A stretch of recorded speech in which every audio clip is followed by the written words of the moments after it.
Hi, my name is Michael Quirk. I am the products editor for Dental Products Report.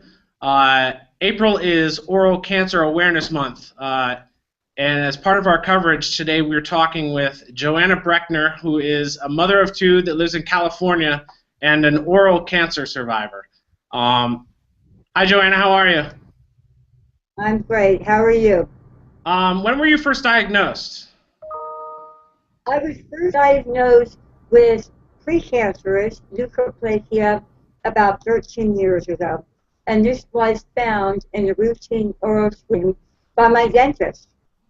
Okay, I mean, prior to your diagnosis, were there any symptoms you experienced? Can you tell me about the time leading up to your diagnosis? Nothing I could put a face on. I don't smoke. I don't drink. I'm not HPV positive. I do not have any family history of oral cancer. So this truly came out of the blue. And even when my dentist found it, I could remember looking in the mirror, looking for those teeny tiny white spots. I still could not see it. I couldn't feel it. There was no difference in my taste. Nothing I could truly identify. Was there anything after your diagnosis that you started to notice that was different? I mean, it seems so unbelievable that there would have been nothing you experienced. Nothing. Nothing. Nothing. I mean, at that time I was single and working, so, maybe the day-to-day stress that goes along with that. Hmm. Um, I can't identify it. I've always been a healthy person, exercise Hmm. regularly, eat well, um, a regular diet, plant-based, but also with processed food. Um, but nothing extreme. Okay. Now, when you were diagnosed, do you know were there any particular technologies that your dentist used to aid in the diagnosis or in the subsequent treatment and the screenings?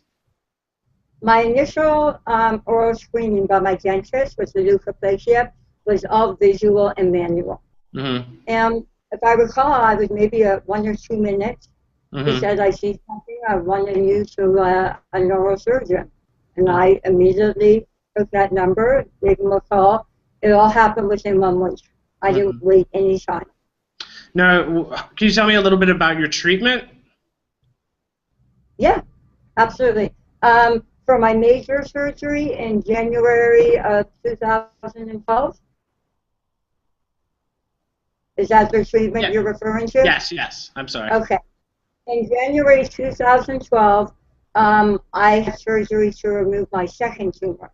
My first tumor in October of 2006, no, 7, I'm sorry, was small, clean margins, no follow with radiation and chemotherapy. 4.5 years later, my cancer came back very aggressive. Hmm. And within 1 month, I was at UCLA having what is called a free flap surgery. I had half of my tongue removed um, and reconstructed with my forearm using skin and tissue and veins.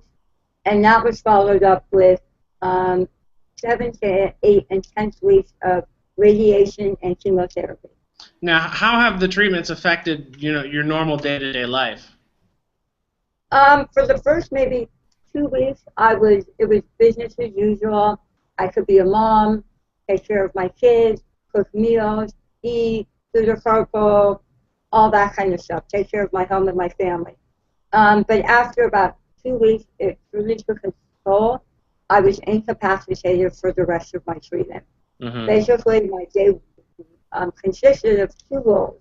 One, to brush my teeth, and two, to get my smoothies down. And that was it. I was very cognizant. I had to keep my muscles working in my throat so I wouldn't have to get a feeding tube and I wouldn't have atrophy of muscle there. I was on pain medication 24 hours a day under the care of my radiologist. Um, so my day was basically waking up, brushing my teeth, getting ready, going to radiation, coming home and napping, and eating and sleeping. Um, we had family and friends provide meals. I would have enough energy to sit around the dinner table with my family to hear about their day, and then I would go right back to bed. I lost my voice. I lost my taste. I was very tired. Um, I couldn't do anything.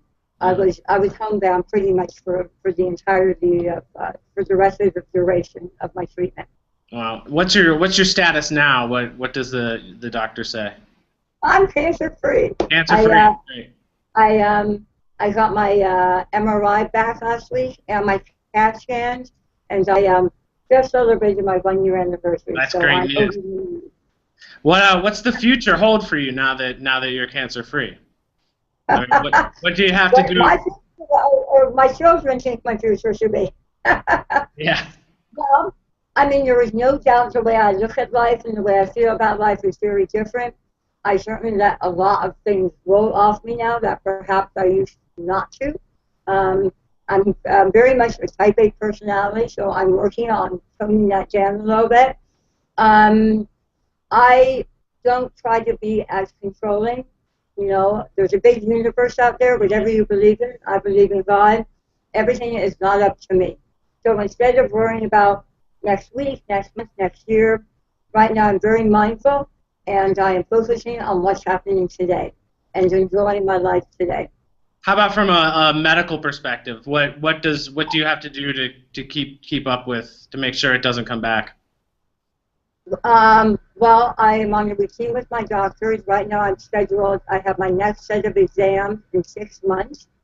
I see my doctors on a 3-month rotation between my radiologist, my surgeon, and another ENT in the mix. I'm seeing someone every 3 months. As far as my dental work, I did not have a cleaning by my dentist for 2 years that I was in treatment, so I'm back on that schedule. But instead of the regular every 6 months, my dentist sees me every 3 months for cleanings and follow-ups and just staying on top of it. So I have a lot of people interested in my mouth in addition to myself. Great. Well, what about now? What would you tell in term for oral cancer screenings? What would you tell the average dental patient? What do you think that the average dental patient needs to know? I would say the 2 best pieces of advice I would give are, 1, ask if an oral screening is being done by your dentist and hygienist. First and foremost, if they are not, my question would be, okay, please do it, or why aren't you doing it? And of course, there's a monetary side. Some doctors charge, some don't charge, so that is between you and your dentist. So 1, is it being performed? And make sure you're choosing the right dentist. I was very fortunate. I've had this dentist since I was 10 years old. I had nothing to do with this choice. My mother did it, and she chose very wisely. But make sure you have the right dentist. I am only beginning to learn about the education involved in dentistry and hygienists. So you need to make sure when you choose your dentist, does he have or she have the right credentials? Do they have a good team? God forbid they send you to an orthodontist or a maxillofacial doctor or an oral surgeon. Those are all people who need to be part of this oral cancer team to take care of you. Mm-hmm. It's not just about drill and fill anymore. There is so much more a dentist can see while you're sitting in that chair. Mm-hmm. Well, now, is there it being Oral Cancer Awareness Month, is there anything else you'd like to share? Any organizations you're dedicated to, or anything else? Well, I'm definitely becoming an advocate, meaning I want to share my story. I'm dedicated. While there are many things that contribute to oral cancer, my main focus right now is going to be the dental industry, because my dentist is who I found mine. So I have put a call out to various dental organizations to perhaps be on the Speakers Bureau. I'm trying to generate some press locally and nationally. I am a big believer in cancer support groups. The cancer support community of Westlake Village was instrumental as far as support group, hypnotherapy, mindfulness, nutrition, various lectures. I have been very involved with them since day one to help me get through this process. I think it's a health experience. It's also a mind-body experience. At least that's my belief, and that, I believe, is what has helped me get through this process. Is there anywhere you'd like to direct our readers so they can learn more about your, in particular, your story or any organizations you're involved with? Last week, April, I'm not sure the date, last Thursday. So whatever, April 9th or 10th maybe. I live in Westlake Village. We have a community paper called The Acorn, and they profiled a story on me. Mm-hmm. So I think that's quite informative and hopefully inspirational. As I mentioned, in the cancer support community. Although I am a member, but I'm not very active as of yet, the Oral Cancer Foundation is doing incredible work in educating, in informing, and creating public service. Take a look at their website. It's amazing. Of course, I have to give a shout out to my dentist, Dr. Phillips, after Woodland Hills. You saved my life. I love you. I'm forever indebted to you. Great. Well, Joanna, thank you for sharing your story with us. We're so glad to hear that you're well and that about your diagnosis, your final diagnosis last week, that you're cancer-free. Thank you. Great news. And thank you for sharing my story. Of course. Take care. All right. Be well. Take care. Bye-bye.